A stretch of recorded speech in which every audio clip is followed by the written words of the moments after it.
You know where the stage is.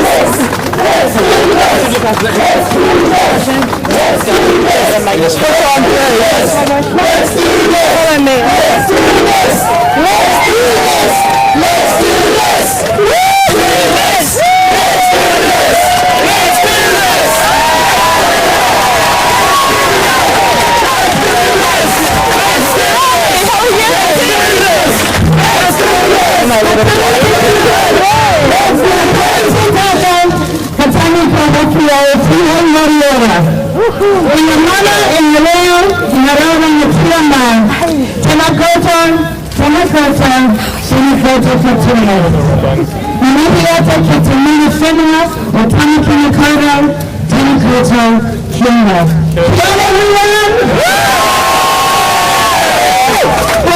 So I just want to try something here.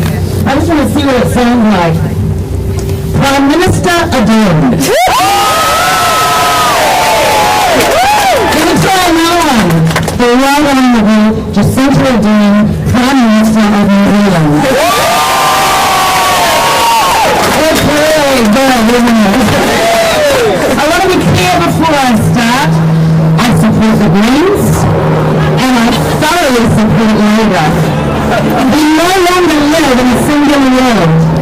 I am behind a Labour and Green government. How fortunate am I to be able to introduce this event and Jacinda and to the first of a number of policy rollouts which will occur over the next few weeks. I am, like many of us, still reeling from the extraordinary week we've had since the announcement on Monday that Jacinda would lead the Labour Party to the election, and again, I won't say in 6 weeks.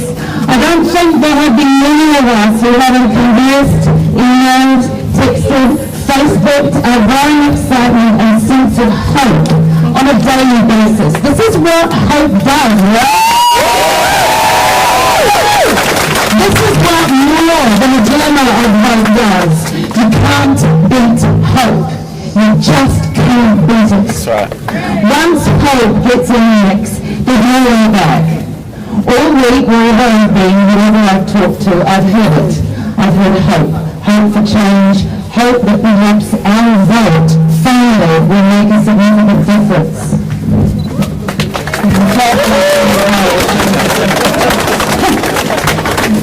The next this week have been fascinating, haven't they?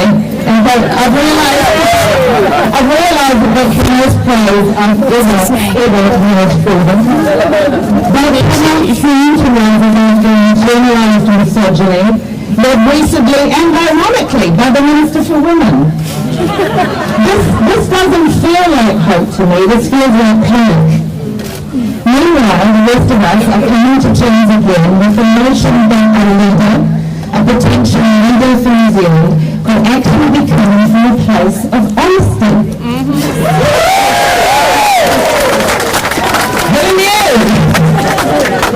Honesty, integrity, and above all, a set of values she clearly believes in. It's not a small thing that hanging in one basket led by some pretty unsavoury and untrustworthy men and women. We have the opportunity here in New Zealand to do what we are actually really good at.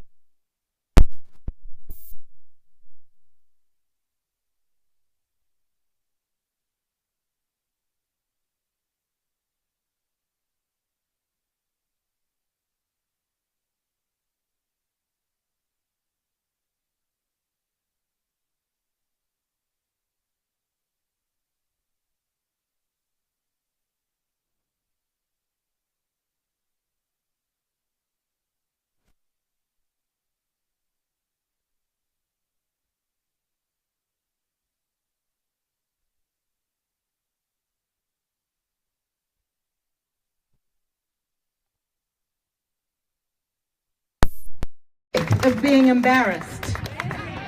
I don't want to be embarrassed when I have to explain that the projected image of New Zealand is actually a false one, that we are not a clean, green, compassionate and successful economy. We have an appalling approach to climate change. We are willfully destroying our waterways. We've topped the OECD's homelessness index. Our national debt to GDP has hurtled through the roof, and our tax system Our tax system simply provides a platform for the wealthy to get wealthier. Full stop. Full stop. Our rich are getting very rich. Our homeless numbers are insane. And our leaders in government, our leaders are an embarrassment.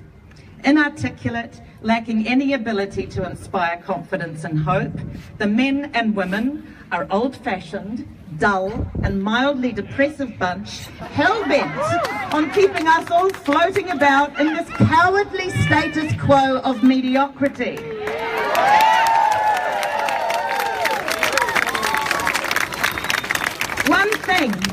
One thing we never were as a country was mediocre. We always stood for something. Social justice, equality, people before profit, women, environment. We used to stand for those things. You know, I think we've all become a little bit depressed, and this election was feeling a little depressing. and then this leader came along.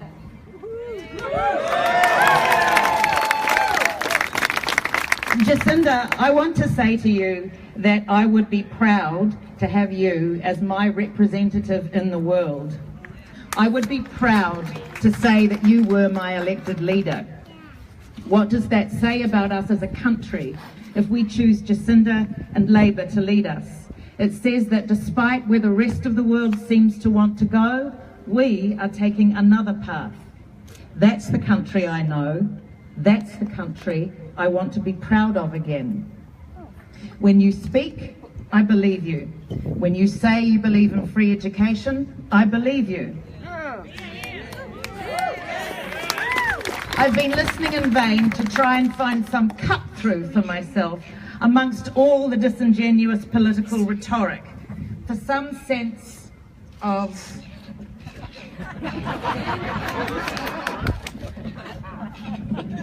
genuine truth, some sense that there are a set of values being truly fought for. The question, what do you believe in? What would you fight for? Seemed to be becoming irrelevant. And this woman just made it relevant again.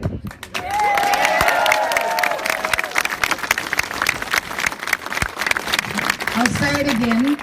Jacinda, I would be proud to say that you are the Prime Minister of a Labour-led, Labour Green government, and I'll be proud to say I voted for you, along with every New Zealander who wanted change and wanted up and out of this depressing, selfish mire we've slept into.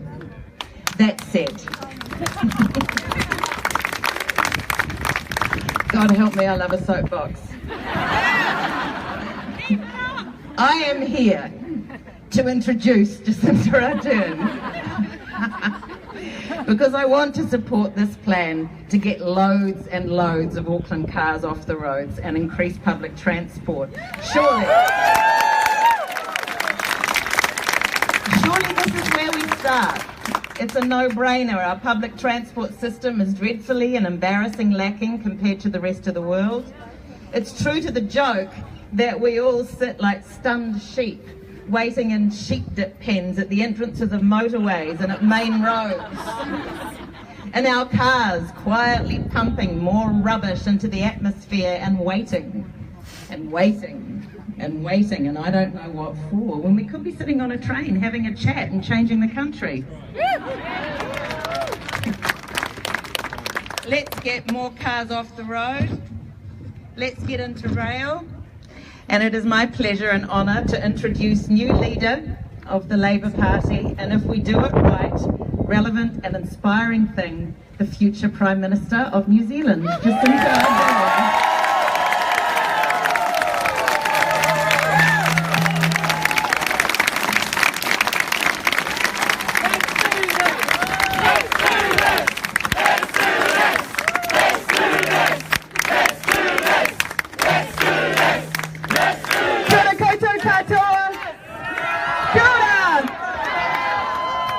And thank you so much, all of you, for joining us here this afternoon, whether you are here out of curiosity or because you're here to join our movement for change. I thank you. I thank you for joining us. I want to start by acknowledging the mana whenua of this land. I understand that Ngārimu Blair may be with us here from Ngāti Whātua. I acknowledge you, Ngārimu. I acknowledge you, Robin. I consider you a real friend, and I thank you so much for joining us for what is this historic moment as my first announcement as the leader of the New Zealand Labour Party. So thank you so much and for your kind words. I want to do a quick check to see who might be here. A Greater Auckland here. A Cycle Action here. I can hear you. What about members of Gen Zero? I just wanted to name a few of those groups because what we're going to talk about here today started with your advocacy and your activism and your perseverance. You led this community, you led the change, and I acknowledge all of the work that you have done that has brought us to this point, and I thank you. I thank you for that work. I am excited that the first announcement I will make as Labour leader is about the future of Auckland, the city that I live in and that I love. Now, of course, I lived in other places before Auckland. You'll know some of them, or maybe you won't, Murupara and Morrinsville. Small but wonderful. But I also lived in some big cities like London and New York. And so when I came to this wonderful city, just in 2009, the starkest contrast for me was the way that Auckland moves around its city, or the way that we don't move around our city. Auckland needs to be a world-class city. We can be a world-class city, but that will take world-class 21st century transport. That is what we need.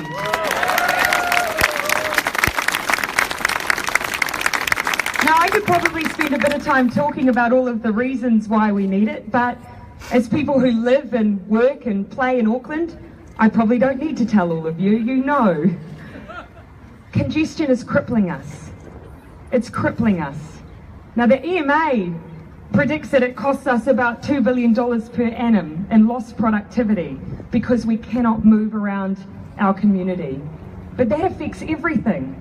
You know, we want to build more houses in this city, but you try and find a tradesperson who'll come and do a job for you in one part of Auckland from the other, and they'll tell you it's not worth it. I know, I've tried. It affects everything. But it's not just about congestion and moving around. It's actually about how we connect with our city, our ability to move between our communities, our ability to move and see our families and friends. The strength of our community actually is attached to things as basic as our transport network. It affects everything. That's why this is where we're starting today, and this is what we're going to change. Ladies and gentlemen, I'm proud today to share with you an announcement that I will believe will transform Auckland, will bring us generational change, will make us a world-class city. Under Labour, we are going to build light rail from our CBD to our airport.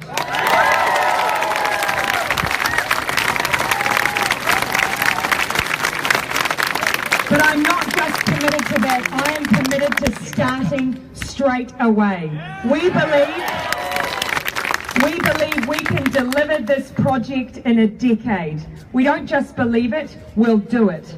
We'll start with light rail from the CBD, from Wynyard Quarter to the CBD, taking us down to Dominion Road and then all the way out to the airport.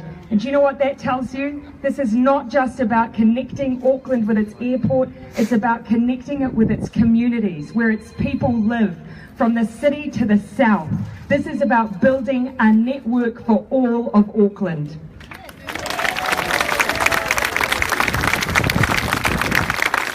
And it's not just about rail to the airport. Who here has seen the Congestion-Free Network 2.0 plan? If you haven't, you should. It's magnificent and we're doing it. We'll also build rail that takes us to the west and to the North Shore. You are our list too. And it's not just about rail. Our buses are doing the grunt work right now, so we'll continue to build a network that crosses across our city with more buses to connect us from one community to another. And we also recognise that we need a third main trunk line in Auckland. I do want to acknowledge that it's not just about infrastructure. That's what we're announcing today, but I acknowledge that walking and cycling is just as important in our transport network. Absolutely. But I'm just going to keep you hanging on a little bit longer for those announcements. We didn't want to put it all out there at once. So a bit more patient for our active transport options, but they are coming. Ultimately though, for all of you who have joined us here today, I hope this announcement gives you a sense of where Labour wants to take Auckland, but also where Labour wants to take New Zealand. It's about our communities, it's about our environment, it's about becoming a world-class city and a world-class country. And we're starting here, right now, today. Let's do this. I want to quickly hand over to someone else in our team who's been working hard on this project. Michael Wood's been one of them, but Phil Twyford has been another. Our spokesperson for Auckland Issues. I'm going to hand over to Phil Twyford.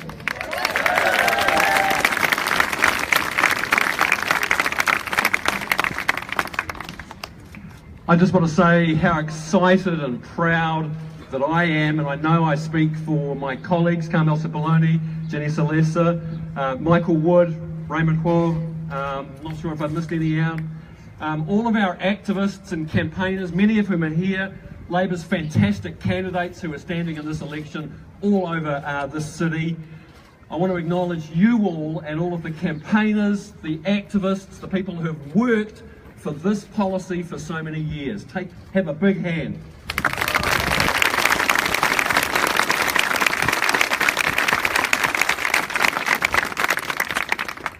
I see Opito William Seo and the contingent from Mangere at the background. They're here because the light rail is going to bring fantastic benefits to Mangere and South Auckland.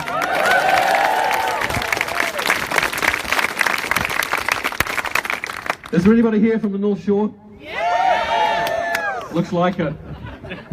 Today we're announcing that we're going to bring forward rail to the shore into the second decade of the 30-year plan. How about that?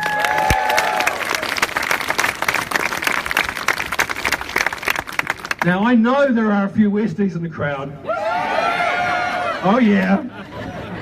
Well, you know, for the last few years we've been arguing for a rapid transit busway on State Highway 16. Did they listen to us? No! Hell no! We're just going to go straight to light rail. Alright? We're going to skip the busway, CBD to Westgate and points further northwest in the first decade.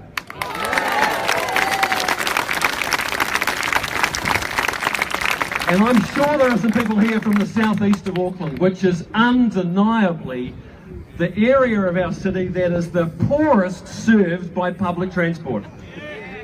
Well, news for you.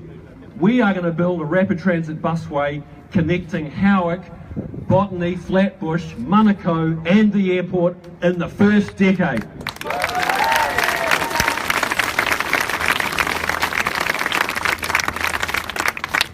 This is truly a generational change. Folks, we are going to build an Auckland where you don't have to own a car to live.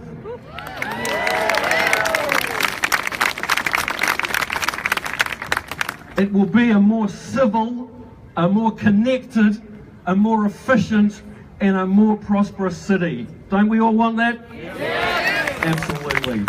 Let's do this.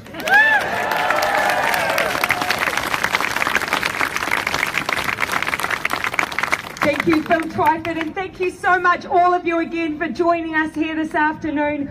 I think that this deserves a celebration. Are you with me? Yes! You are all invited to join us at the conservatory, which is just down here on your left-hand side, I'd love to spend a bit more time with all of you, so please do come along. I'd love to say it was my shout. Sadly, it's illegal, because you know otherwise. So thank you, but the work is not done. This is just one of many announcements that we'll be rolling out over the next 7 weeks. Our job is to make sure that every New Zealander knows about our plans, that they know about the positive vision we are presenting to New Zealand this election.